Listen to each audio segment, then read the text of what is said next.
والصلاة والسلام على أشرف الأنبياء والمرسلين أما بعد أعوذ بالله من الشيطان الرجيم بسم الله الرحمن الرحيم يا أيها الذين آمنوا اتقوا الله وابتغوا إليه الوسيلة صدق الله العظيم وصدق رسوله النبي الكريم إن الله وملائكته يصلون على النبي يا أيها الذين آمنوا صلوا عليه وسلموا تسليما الصلاة والسلام عليك يا سيدي يا رسول الله وعلى آلك وأصحابك يا سيدي يا حبيب الله الصلاة والسلام عليك يا سيدي يا نبي الله وعلى آلك وأصحابك يا سيدي يا نور الله اللهم صل على سيدنا ومولانا محمد معدن الجود والکرم وآلہ وصحبہ وبارک وسلم۔ تمام تعریفیں اللہ تبارک و تعالی جل مجدہ الکریم کے لیے، ہر قسم کے درود و سلام نبی رحمت سید عالم صلی اللہ تعالی علیہ وسلم کی ذات والا صفات کے لیے حمد و صلات کے بعد سورۃ المائدہ کی آیت نمبر 35، یہ قرآن مجید کا چھٹا پارہ ہے۔ اللہ تبارک و تعالی نے ارشاد فرمایا یا ایھا الذین آمنوا اتقوا اللہ، اے ایمان والو اللہ سے ڈرو، وابتغوا الیہ الوسیلہ، اور اس کے رستے میں کوئی وسیلہ تلاش کرو، اس کے رستے میں کوئی وسیلہ تلاش کرو، اور وسیلہ تلاش کرنے کے بعد کیا کرو؟ وجاہدوا فی سبیلہ، پھر اس کے رستے میں جد و جہد کرو، لعلکم تفلحون، اس امید پر کہ تم فلاح پا جاؤ۔ تین باتیں اللہ تبارک و تعالی نے کامیابی کے لیے ارشاد فرمائی۔ پھر سنیے، سورۃ المائدہ ہے، آیت نمبر 35 ہے، چھٹا پارہ۔ فرمایا اے ایمان والو اللہ سے ڈرو، ایک بات، اس کے رستے میں وسیلہ تلاش کرو، دو باتیں۔ پھر تیسرے نمبر پہ ارشاد فرمایا اب جد و جہد کرو، اب کوشش کرو اللہ کے رستے میں۔ ہوگا کیا کہ اللہ تمہیں کامیابی عطا فرمائے گا، تم فلاح پا جاؤ گے۔ وسیلہ اللہ تبارک و تعالیٰ کے قرب کو حاصل کرنے کے ذریعے کے نام کو کہتے ہیں۔ ایسی چیز جو اللہ کے قریب کر دے، اللہ کی رحمت کے قریب کر دے، اسے وسیلہ کہا جاتا ہے۔ ہر نیک عمل اللہ کے رستے میں وسیلہ ہے۔ نماز بھی وسیلہ ہے، رشتہ داروں سے اچھا سلوک کرنا بھی وسیلہ ہے، صلہ رحمی کرنا بھی وسیلہ ہے، صدقات و خیرات کرنا بھی وسیلہ ہے، سچ بولنا بھی وسیلہ ہے۔ اللہ تبارک و تعالیٰ کی رضا والا ہر کام کرنا وسیلہ ہے، فرض بھی وسیلہ ہے، نفل بھی وسیلہ ہے۔ اگر اعمال اللہ کی بارگاہ میں وسیلہ ہے تو اللہ کے اولیاء بھی اللہ کی طرف وسیلہ ہے، اہل بیت بھی وسیلہ ہے، صحابہ بھی وسیلہ ہے، اور رب کریم کی بارگاہ میں سب سے بڑا وسیلہ رسول پاک کی ذات والا صفات ہے۔ سب سے بڑا وسیلہ حضور کی ذات، سب سے بڑا وسیلہ ہے۔ سب سے بڑا وسیلہ اللہ تبارک و تعالیٰ کے محبوب کی ذات ہے۔ یاد رکھیے گا، مظفر وارسی کہا کرتے تھے کہ چلے نہ ایمان دو قدم بھی اگر تیرا ہم سفر نہ ٹھہرے۔ یا رسول اللہ، اگر آپ کو ساتھ نہ لوں تو میرے ایمان کی گاڑی دو قدم بھی نہیں چل سکتی۔ اور حضور قبر، حشر، آخرت تو وسیلہ علیحدہ چیز ہے نا۔ میں تو زندگی کے شب و روز گزارنے کے لیے آپ کا محتاج ہوں، آپ کے بغیر، آپ کی سنت و شریعت کے بغیر میری زندگی بھی نہیں گزرتی۔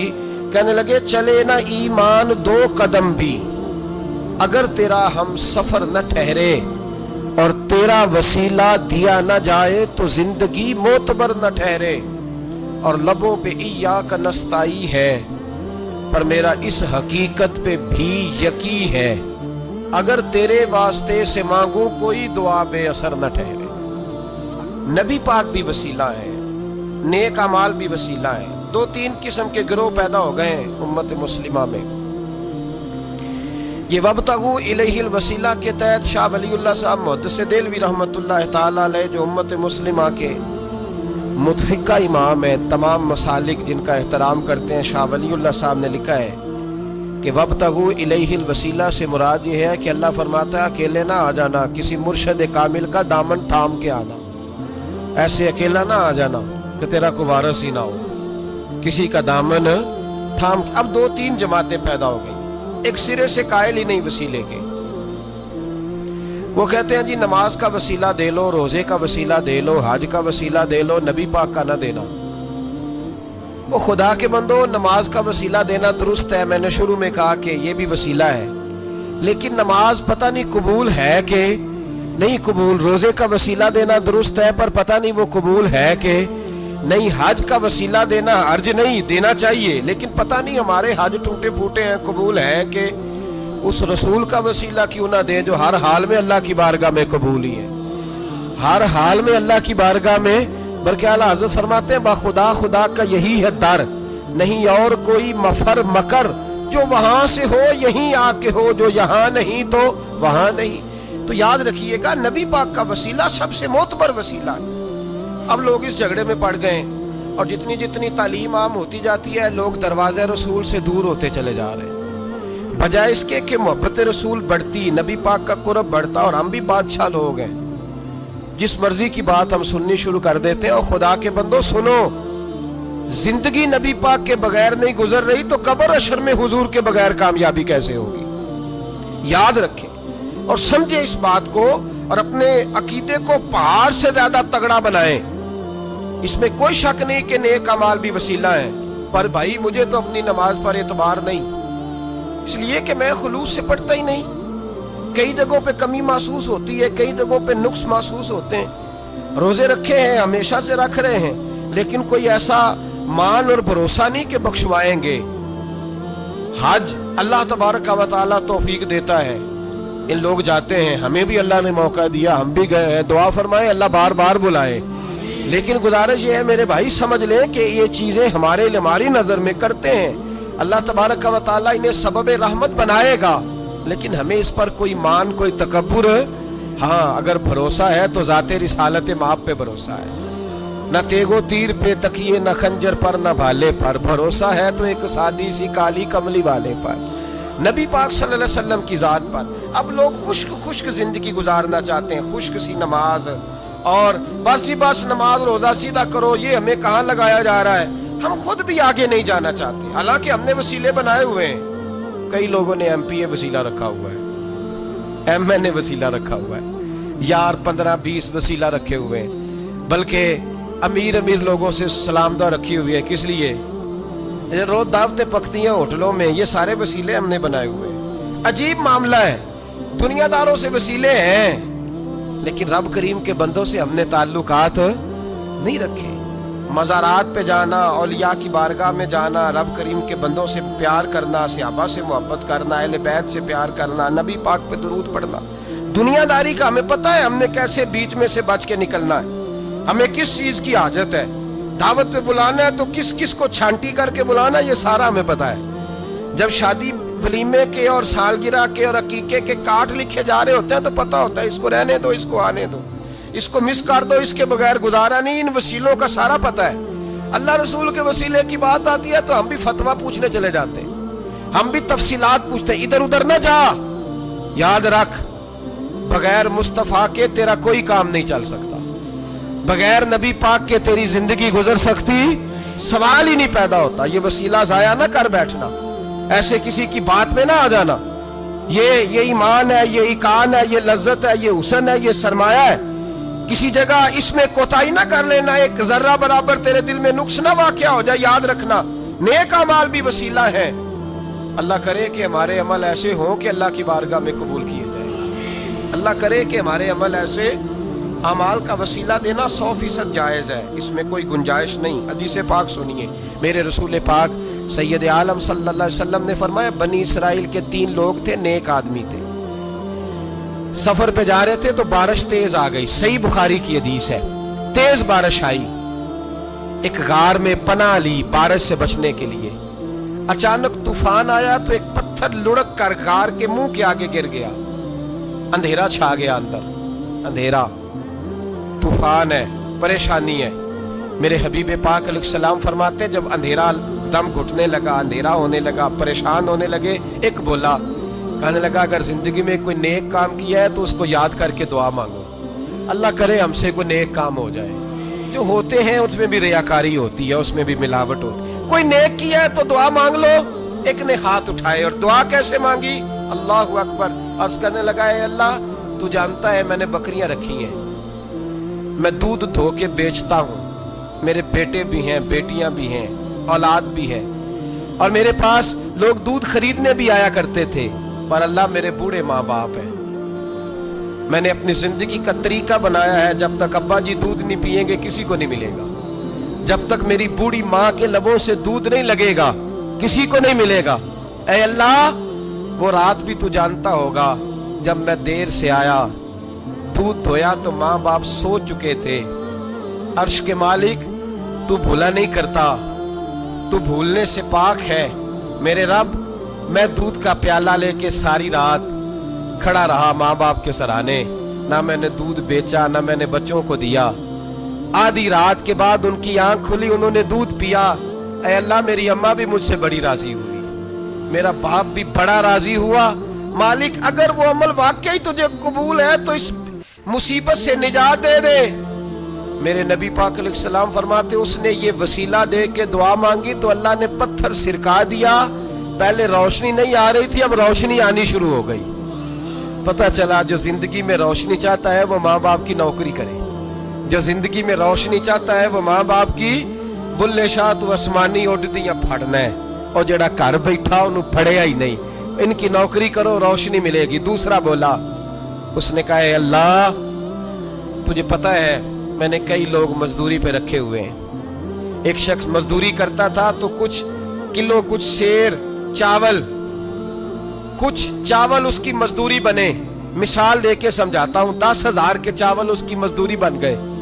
میں نے اس کو کہا مزدوری لے لے تو وہ ناراض ہو کے چلا گیا ناراض ہو کے، لیکن اے اللہ میں نے اس کا مال کھایا نہیں، میں نے مزدور کا حق رکھا نہیں۔ اے اللہ میں نے 10,000 علیحدہ کر دیا، وہ چاولوں کی قیمت میں نے علیحدہ کر دی۔ جب میں کاروبار کرتا تو میں نے اس کا پیسہ انویسٹ کر لیا، پھر اس پیسے سے میں کماتا رہا۔ ایک وقت آیا کہ زمانے بیت گئے، وہ 10,000 10 لاکھ یا جو سمجھ لے 10 کروڑ ہو گیا، کئی گائیں، کئی اونٹ، کئی پلاٹ آ گئے۔ اے اللہ کئی زمانے کے بعد وہ مزدور لوٹا اور کہنے لگا صاحب میں غریب ہو گیا ہوں، تنگ دستی آ گئی ہے، بوڑھا ہو گیا ہوں، وہ میرے پیسے تو دے دیں۔ تم اے اللہ میں بے ایمان نہیں ہوا، ایک رتی برابر بھی میرے دل میں میل نہیں آئی۔ میں نے کہا یہ اتنی درجن گائیں تیری، یہ اونٹ تیرے، یہ پلاٹ تیرے۔ وہ کہنے لگا تو مجھ سے مذاق کرتا ہے، میرے تو تھوڑے سے چاول تھے، یوں سمجھ لے 10,000 کے اور اتنا کچھ۔ میں نے کہا وہ تیرے پیسے تو ناراض ہو کے چلا گیا، میں نے ڈھونڈا تو ملا نہیں، وہ تیرے پیسے میں نے انویسٹ کیے تو آج یہ سارا سرمایہ اسی کا ہے۔ اے اللہ وہ بوڑھا مزدور جب اتنی گائیں ملی، اتنے اونٹ ملے، اتنے اسے پلاٹ ملے تو وہ روتا دعائیں دیتا گیا، اے اللہ اگر تجھے میرا وہ عمل قابل قبول ہے تو اس مصیبت سے نجات عطا فرما۔ میرے نبی پاک سید عالم صلی اللہ علیہ وسلم فرماتے پتھر تھوڑا اور ہٹ گیا، اب تیسرا بولا عمل کا وسیلہ دے کے، او بھائی کوئی عمل بچا کے رکھ، کچھ کر لے، کچھ زندگی میں اکٹھا کر لے، کوئی تو ایسا عمل ہو جب قیامت آئے تو مصیبت سے بچ سکے، تو قبر میں مصیبت سے بچ سکے، تو دنیا میں مصیبت سے بچ سکے۔ میرے رسول پاک سید عالم صلی اللہ علیہ وسلم فرماتے تیسرا بولا، کہنے لگا اے اللہ تو جانتا ہے میں جوان، میں رانا، میں حسین، مجھے عورتیں دعوت دیتی تھی، اپنی طرف مائل کرتی تھیں، لیکن میں کسی پر نہ دیکھتا، بس ایک چچا کی بیٹی پہ میں عاشق ہو گیا، اس کے میں قریب جانے لگا، بلانے لگا، 100 دینار بھی اکٹھے کیے اس کو دینے کے لیے۔ ایک ایسا وقت آیا کہ وہ راضی بھی ہو گئی، اے اللہ تنہائی بھی آ گئی، یوں سمجھ لو کہ میں جوان بھی، حسین بھی، مالدار بھی، میں چاہوں تو ایک دن میں 4 دفعہ میں بدکاری کر سکتا تھا۔ اے اللہ ساری خوبیاں تھیں، وہ بی بی میرے پاس آئی، کمرہ تنہائی، کوئی دیکھنے والا نہیں تھا۔ جب میں اس کے قریب جانے لگا تو وہ عورت کہنے لگی تو رب سے ڈر جا، رب سے ڈر جا، رب سے ڈر جا۔ اے اللہ طاقت بھی، جوانی بھی، حسن بھی، مال بھی، میں سب کچھ کر سکتا تھا پر تیری لیے۔ اور اگر مسلمان ہوگا تو کہے گا اے اللہ تیرے رسول کے لیے، اے اللہ مدینے والے چاند کی بات مان کے، اے اللہ آمینہ کے معصوم کی بات مان کے، اے اللہ جناب فاطمہ الزہرا کے ابا کی بات مان کے میں نے اپنے نفس کی خواہش کو کچلا، اور کچل کر کے میں نے وہ گناہ نہیں کیا، اس کو آزاد کر دیا۔ اگر وہ عمل تیری بارگاہ میں قبول ہے تو نجات دے دے۔ میرے نبی پاک فرماتے ہیں بس دعا ختم ہوئی تو اللہ نے پہاڑ دور پھینک دیا، اللہ نے نجات دے دی۔ اللہ کرے میری ملت کے جوان کو بھی یہ نیکی نصیب ہو جائے، اللہ کرے ماں باپ کی خدمت کرنے والے بن جائیں، اللہ کرے ہم مزدوروں کا حق دینے والے بن جائیں، اللہ کرے ہم بے ایمانی دھوکے بازی کو چھوڑ دیں۔ اگر کوئی ایسا عمل ہوگا تو اللہ دنیا میں بھی نجات دے گا مشکلوں سے، قبر میں بھی اللہ نجات عطا فرمائے گا، قیامت میں بھی اللہ۔ عمل کا وسیلہ دینا رب کی بارگاہ میں جائز ہے، بولیے اللہ کے ناموں کا وسیلہ دینا جائز ہے۔ کوئی بھی عبادت اگر خلوص کے ساتھ کی جائے، میرے نبی پاک نے فرمایا فرض نماز پڑھ کے تو جو دعا بھی مانگے گا رب تیری قبول فرما لے گا۔ فرض نماز پڑھ کے جو دو دعا بھی مانگے گا اللہ تیری، اس کا مطلب ہے اعمال کی برکت سے اللہ دعائیں قبول کرتا ہے، اللہ دعائیں قبول۔ بس پھر وہی دعا کرتا ہوں اللہ ہمیں خلوص والے عمل کی توفیق عطا فرمائے۔ اچھا اگر یہ والا وسیلہ جائز ہے تو بتائیے نبی پاک کا وسیلہ جائز نہیں؟ عمل میں تو کوئی کوتاہی ہو سکتی ہے لیکن حضور کی وجاہت میں کوئی کوتاہی ہو سکتی، نبی پاک کی رحمت میں کوئی کمی ہو سکتی۔ ادھر سنو ایک پہلو ذرا گہرائی سے، ایک بات عقیدے کی اس کو یاد رکھنا، اللہ کو کوئی بندہ نا مجبور نہیں کر سکتا کہ ہم نے نبی پاک کو لا کے کھڑا کر دیا ہے تو اللہ مجبور نہیں ہو گیا، یہ سمجھ لیں۔ اللہ مجبور ہے، ایک مجبور ہوتا ہے ایک پیار ہوتا ہے، ان دونوں چیزوں میں اللہ کو اپنے رسول سے پیار ہے۔ نبی پاک فرماتے ہیں میں دعا کرنے گیا اے اللہ میری امت پہ قحط نہ آئے، اللہ نے فرمایا ابھی نہیں آئے گا۔ اے اللہ میری امت کے چہرے نہ بدلیں، گناہ کریں تو مسخ نہ ہو، ابھی نہیں بدلیں گے۔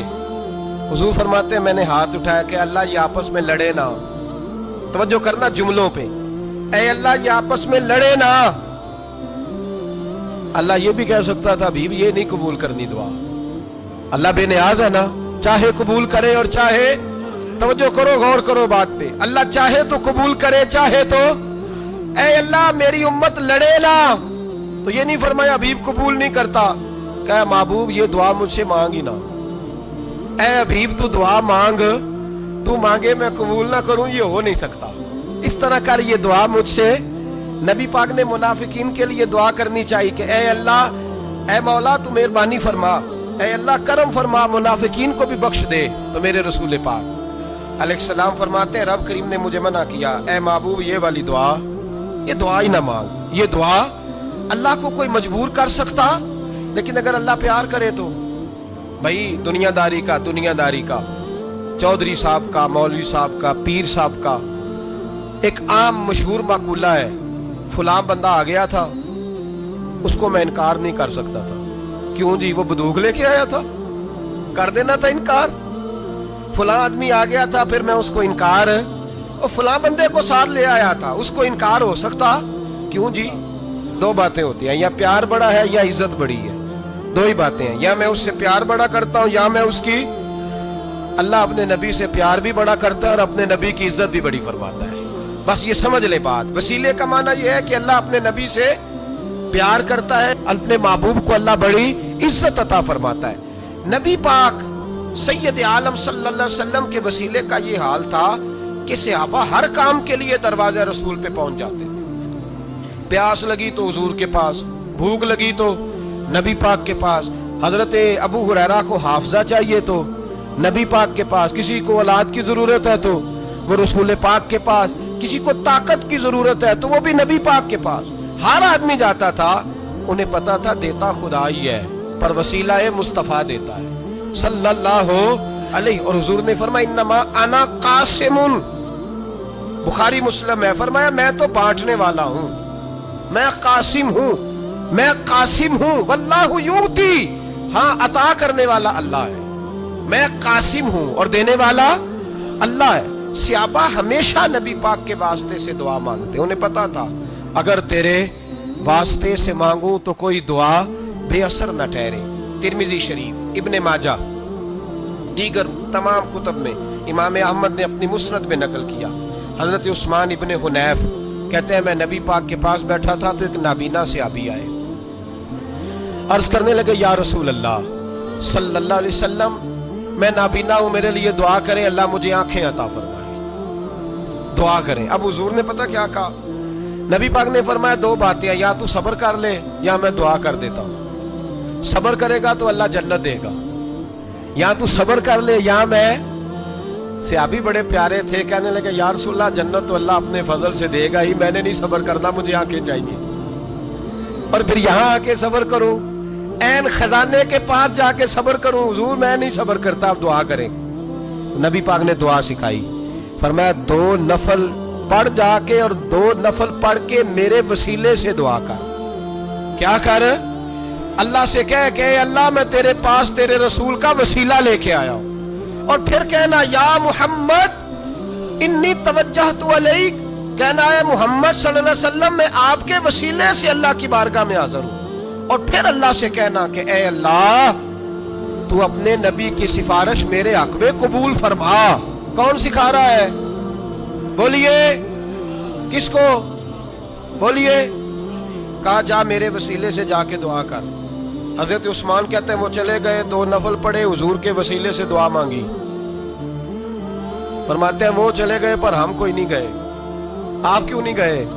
تو صحابہ کا نظریہ بتاتا ہے کہ وہ گئے اس لیے نہیں کہ ہم حضور کا معجزہ دیکھ کے ہی جائیں گے، کہتے ہیں ہم گئے نہیں۔ تھوڑی دیر گزری تو وہ صحابی جو اندھے گئے تھے جب واپس آئے ہیں تو اللہ نے انہیں آنکھیں عطا فرما دی۔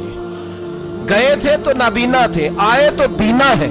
میرے نبی پاک صلی اللہ علیہ وسلم کا توسل، حضور کا وسیلہ خود حضور نے سکھایا ہے، خود نبی پاک نے، اور صحابہ کرام علیہم رضوان اس مزاج پر پورے عامل تھے، عامل تھے۔ حضرت عمر فاروق صحابہ میں ایک دانشور شخصیت کا نام ہے، علم کے لحاظ سے، عمل کے لحاظ سے، بصیرت کے لحاظ سے، تقوی کے لحاظ سے ایک بڑی انفرادی اور منفرد شخصیت ہے۔ حضرت عمر کے زمانے میں قحط پڑ گیا، بارش نہیں ہوتی، حالات بڑے دگرگوں ہیں، پریشانی ہے۔ لوگ سیدنا فاروق اعظم سے پوچھتے ہیں حضور اب کیا بنے گا؟ جو میں نے پہلے حدیث آپ کی خدمت میں عرض کی وہ ترمذی اور ابن ماجہ سے، اب جو حضرت عمر کی روایت عرض کر رہا ہوں یہ صحیح بخاری میں موجود ہے۔ حضرت عمر فاروق رضی اللہ تعالیٰ عنہ کا زمانہ مبارکہ، قلت آ گئی، قحط آ گیا، بارش شدید ہے، صحابہ پریشان ہے۔ جناب عمر فاروق رضی اللہ تعالیٰ عنہ سے کہتے ہیں حضور کرنا کیا ہے؟ حضرت عمر پہلے تو خاموش رہے، پھر حضور کے چچا جناب عباس کو بلایا، کوئی بات نہیں کی، جناب عباس کا بازو پکڑا اور کھلے میدان میں لے گئے۔ حضرت عمر دعا کرتے ہیں اور پوری امت کو دعا کا طریقہ بتلاتے ہیں۔ حضرت عمر کہتے ہیں اگر قبول کرانی ہے تو یہ طریقہ اختیار کرو، اگر اللہ کی بارگاہ میں دعاؤں کو مستجاب کرانا ہے تو یہ رنگ ہے جو امت مسلمہ کو میں سکھا رہا ہوں۔ حضرت عمر نے جناب سیدنا عباس رضی اللہ تعالیٰ عنہ کو کھڑا کیا سامنے اور دعا فرمائی، اللہم انا نتوسل الیک بنبیک، اے اللہ ہم تیری بارگاہ میں تیرے نبی کے وسیلے سے دعا کرتے ہیں، فتسقینا، ہمیں بارش عطا فرما۔ ہمیں کس کے وسیلے سے؟ حضور۔ اور پھر کہا اللہم انا نتوسلک بام نبیک، اے اللہ ہم نے اپنے نبی کے چچا کے وسیلے سے بارش عطا فرما، اے اللہ ہمیں اپنے رسول کے چچا کے وسیلے سے، حضرت عباس کے وسیلے سے بارش دے۔ صحابہ کہتے ہیں جب ہم گئے تھے دعا مانگنے تو خشک سالی تھی، اور جب گھروں کو آ رہے تھے تو ہمارے کپڑے بارش سے بھیگ چکے تھے۔ اللہ نے بارش عطا کس کے وسیلے سے؟ حضرت عباس۔ اچھا یہ بات یہاں قابل غور ہے، حضرت عمر کے وسیلے سے بھی دعا ہو سکتی ہے، دعا سیدنا عمر فاروق کے وسیلے سے بھی، لیکن حضرت عمر رضی اللہ تعالیٰ عنہ نے نبی پاک کے چچا، چونکہ حضرت عباس جب آیا کرتے تھے تو حضور کھڑے ہو کے استقبال فرماتے تھے آپ کو دیکھتا ہوں تو مجھے اپنے والد کی یاد آتی۔ حضرت سیدنا عمر نے بتلایا کہ میں اس کو لے کے جا رہا ہوں جو نبی پاک کے زیادہ قریب ہے، جو حضور کے زیادہ قریب ہے، ان کے وسیلے سے دعا فرمائی۔ امت کو کیا درس دیا؟ فرمایا جو بھی حضور کے قریب ہو اس کے وسیلے سے دعا کرو، اللہ تمہیں آسانیاں نصیب فرمائے گا۔ اب ہمارا حال یہ ہے، انتشار ہی انتشار ہے، اختلاف ہی اختلاف، شک کی شک ہے، پریشانی پریشانی، واضح حدیثیں موجود ہیں۔ میں آج ایک صاحب کو پڑھ رہا تھا، پتہ نہیں لوگ کیوں پریشانی کا شکار ہیں، کیوں لوگ اس آزمائش کا شکار ہیں، کہتے ہیں جی وسیلہ نہیں دینا چاہیے، سیدھا سیدھا نیک عمل کرو۔ او میرے بھائی، میں نے کہا کہ اللہ کسی وسیلے کا محتاج، اللہ محتاج نہیں، لیکن اس کی عادت ہے وہ وسیلے کو پسند فرماتا ہے۔ باریک بات مشکل ہوتی ہے لیکن موٹی بات تو سمجھ میں آنی چاہیے نا۔ کوئی شخص ایسا ہے جسے اللہ نے بغیر ماں باپ کے وسیلے کے پیدا کر دیا ہو، حالانکہ اللہ پیدا کرنے پہ قادر حضرت آدم کو کیا ہے نا، حضرت حوا کو، جناب عیسیٰ علیہ السلام کو بغیر باپ کے پیدا، لیکن یہ اس کی عادت، وہ جب پیدا کرتا ہے تو ماں باپ کے وسیلے سے پیدا کرتا ہے، پھر جب روزی دیتا ہے تو پھر بھی کسی نہ کسی، کیا اس نے حکم دے دیا ہے؟ روزی کون دیتا ہے؟ تو اللہ کا یہ حکم ہے کہ کنڈی لگا کے اندر پنکھا چلا کے سوئے رہو، روزی پہنچ جائے گی۔ کہتا اٹھ، کو سبب پیدا کر، باہر نکل، محنت کر، وسیلہ بنا۔ جو آدمی کہتا ہے جی میں کپڑے سی بھی خود لیتا ہوں، استری بھی کر لیتا ہوں، دھو بھی لیتا ہوں، اس سے سوال یہ ہے کہ بنا بھی لیتے ہو؟ اس کا مطلب ہے اللہ نے بندوں کو بندوں کا محتاج، بندوں کے لیے بندوں کا وسیلہ اللہ نے رکھا ہے۔ ہماری یہ موٹی سی بات بھی عقل میں نہیں آتی، موٹی سی بات بھی، کہتا ہے جی نہیں ڈائریکٹ، او خدا کے بندے تھوڑا غور کر، دیتا اللہ ہی ہے اور دے گا بھی اللہ ہی، لیکن جو ذرائع، جو وسیلے، جو سبب اللہ نے ہمارے لیے مقرر کیے ہیں، ہم اس سبب کا انکار کر سکتے؟ شفا کون دیتا ہے؟ دوائی لینے کس کے پاس جاتے ہو؟ آپ اس طرح کریں نا، چپ کر کے گھر بیٹھیں، تسبیح پڑھیں، یا شافی الامراض، یا شافی الامراض، او شفا دینے والے، او شفا دینے والے، سارا دن کی وظیفہ پڑھیں، شفا کون دے گا؟ تو وظیفہ پڑھو چپ کر کے، دوائی لینے کیوں گئے ہو؟ لیکن اللہ کے حبیب کا ہی فرمان ہے کہ بیمار ہو جاؤ تو دوائی بھی کھاؤ، پرہیز بھی کرو۔ یہ سارے فرمان ہمیں بتاتے ہیں کہ وسیلہ لینا، وسیلہ دینا، یہ تو اللہ تبارک و تعالیٰ کا طریقہ مبارکہ ہے۔ لوگ اتنی سی بات کو نہیں سمجھتے، اور قرآن نے واضح طور پہ کہہ دیا وَابْتَغُوا إِلَيْهِ الْوَسِيلَةَ، اور سورہ بقرہ گھر جا کے کھولنا، آیت نمبر 99، 80 اور 9، 99 آیت پڑھنا۔ کفار نے، یہودیوں نے نبی پاک کی علامتیں پڑھ لی تھی تورات، زبور اور انجیل میں۔ اللہ کا قرآن کہتا ہے وَكَانُوا مِن قَبْلُ يَسْتَفْتِحُونَ عَلَى الَّذِينَ كَفَرُوا، فرمایا جب میرے نبی نہیں آئے تھے تو یہ یہودی میرے رسول کے وسیلے سے اللہ سے فتح مانگا کرتے تھے، اور جب یہ رسول کا وسیلہ دیتے تھے تو اللہ انہیں فتح عطا فرماتا تھا۔ امام حاکم نے مستدرک میں لکھا ہے، اور امام حاکم انہی شرطوں پر حدیثیں بیان کرتے ہیں جن شرطوں پر امام بخاری اور مسلم بیان کرتے ہیں۔ امام حاکم کہتے ہیں کہ نبی پاک صلی اللہ تعالی علیہ وآلہ وسلم کے وسیلے سے ہر چیز اللہ عطا کرتا ہے۔ جناب آدم علیہ السلام زمین پہ تشریف لائے تو 300 سال نگاہ اٹھا کے آسمان کی طرف نہیں دیکھا، شرم آتی ہے مجھ سے غلطی ہو گئی، اور پھر روتے رہے 300 سال۔ پھر اللہ فرماتے فَتَلَقَّى آدَمُ مِن رَبِّهِ کلمات، پھر اللہ نے جناب آدم کو کچھ کلمے سکھائے جس کی برکت سے توبہ قبول کی۔ وہ کلمے کیا تھے؟ امام حاکم فرماتے ہیں وہ کلمے یہ تھے کہ جناب آدم کے دل میں اللہ نے ایک دن بات ڈالی، خود بات ڈالی اللہ نے دل میں۔ حضرت آدم کہنے لگے اے اللہ، جب میں نے آنکھ کھول لی تھی تو جنت کے دروازے پہ میں نے لکھا ہوا دیکھا تھا لا الہ الا اللہ محمد رسول اللہ صلی اللہ علیہ، جنت کے ہر پتے پر، درخت پر میں نے لکھا دیکھا تھا لا الہ الا اللہ محمد رسول اللہ۔ تو جناب آدم کہنے لگے اے اللہ، وہ جو رسول جن کا نام تو نے جگہ جگہ لکھا ہے ان کے وسیلے سے ہی میری توبہ قبول فرما۔ تو رب کریم نے فرمایا اچھا حبیب کی بات کرتے ہو، چلو آدم فتاب علیہ انہ هو التواب الرحیم، جا میں نے تیری توبہ قبول کی، میں ہوں ہی بڑا مہربان۔